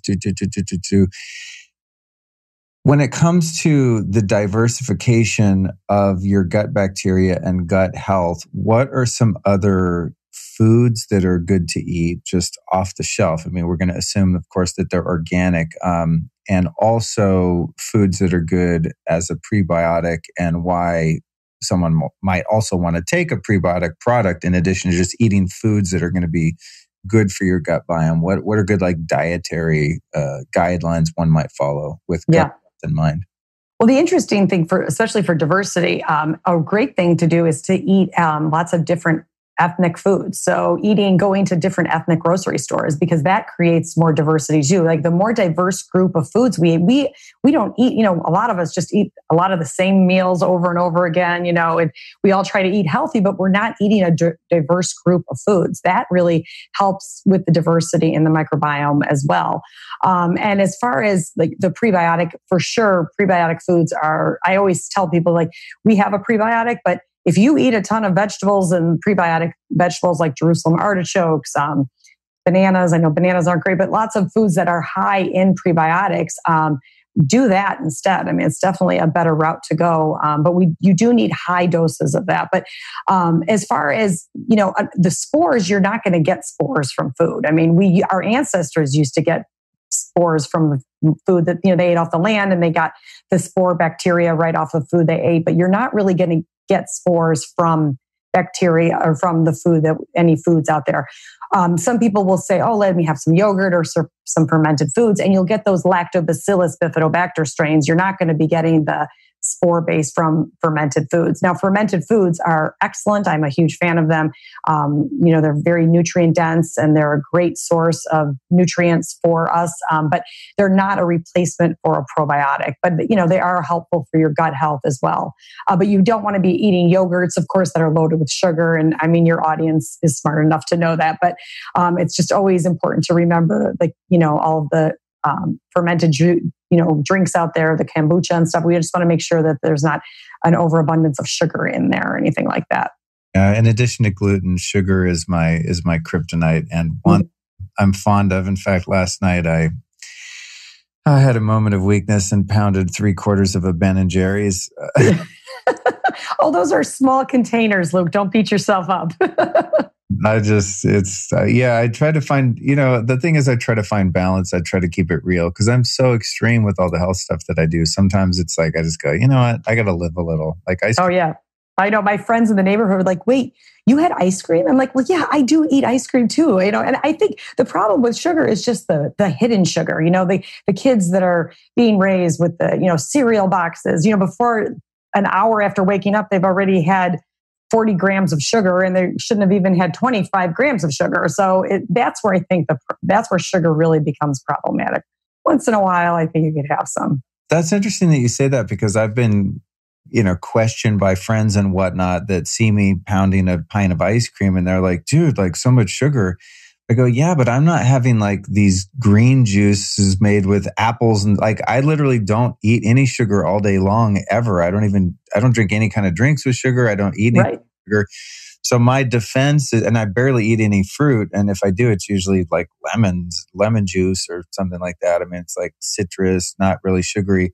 But my defense is always, well, if I'm going to eat some sugar, I'm going to make it count. I'm going to creme brulee or like something really delicious instead of pounding like sugary green juice all day long and, having like 25 grams of sugar 5 times a day. I'm just going to have like one really tasty thing and take the hit there instead of having it sneak into my diet in different ways. I agree. I used to be super hardcore. I wouldn't even, my kids would be like, let's go get ice cream. I'm like, okay, I'll go, but I'm not going to have any. And it was and then I thought about it. I'm like, this is so silly that I did this because it was just the experience. I mean, my gosh, once in a while I could have sugar. And so, I'm much better about it too. I mean, it's not good to be extreme anyway, I guess. When it comes to the prebiotics and taking products, these powders and stuff like you guys have, is there any concern with someone who has dysbiosis and has an overgrowth of, a bad bacteria or pathogenic bacteria, or even a fungal infection where now you're feeding your good bacteria, but also because you have too much bad bacteria, you're also feeding that? Is that something one would want to be aware of? Yeah, I think that's a really great point. And I'm glad you brought it up because one of the reasons we didn't launch a prebiotic for a while was because we couldn't find these fibers that would actually only target the good bacteria. So these fibers actually were chosen because they target the beneficial bacteria. They're not, one of the problems with prebiotics is they don't know how to distinguish between the good bacteria and the bad bacteria. So exactly like you said, they would actually make a problem worse. Even that being said, when somebody has some dysbiosis going on, a lot of times we'll say, you know what, why don't you start with the probiotic, really recondition that gut, and then start maybe 3 or 4 weeks later and add the prebiotic in. Oh, cool. Okay. Awesome. But these were very carefully selected fibers so that we knew that they would only target the beneficial bacteria in the gut. Awesome. Thanks for the information. It's the greatest thing to have a podcast and be able to talk to the people behind some of my favorite things because it's like personal consultations. I never have to call customer service. Hey, I got to this thing or get on the freaking chat. It's like I talked to the owner, man. What a gift. Yeah. Thank you. Yeah, I think I've covered everything I wanted to cover with you. And I'm going to put your prior episode, which, forgive me, I don't have the number of it, but I'll put your prior episode in the show notes where we went like way into, all the probiotics and fermented foods and all that kind of stuff in a different and interesting way. So I tried to not repeat myself today with you, but thanks for coming back on. My closing question is going to be the same it was last time. And I didn't get a chance to ask Kiran this because he had to bounce. So you're the one on the hot seat. But first question is, who are 3 people that have influenced you and your life's work that you might recommend we go check out? Okay. Wayne Dyer. Definitely a huge fan of Wayne Dyer. It said when he passed away, I think that I felt like a family member had passed away. Norman Vincent Peale is another one that I love, and a lot of what people that have influenced me have been like unfortunately, Simon Sinek is probably a big one too. I love his work on leadership and that kind of thing. Awesome. Thanks for that. And then where can people find you, your company, et cetera, on social media websites? Our website is justthrivehealth.com. Instagram is Just Thrive Health. And Facebook is Just Thrive Health also. Awesome. All right. Excellent. Well, thank you so much for coming back on the show. And I'm glad we got to hang out virtually since we're missing each other at the events where we usually get to spend time. I know this was great, Luke. Thank you so much. I love following you. I love watching all your adventures, and thanks so much for spreading the good word around. Appreciate it. Absolutely. All right. I'll see you soon, Tina. Stay safe. Okay. Thanks, Luke.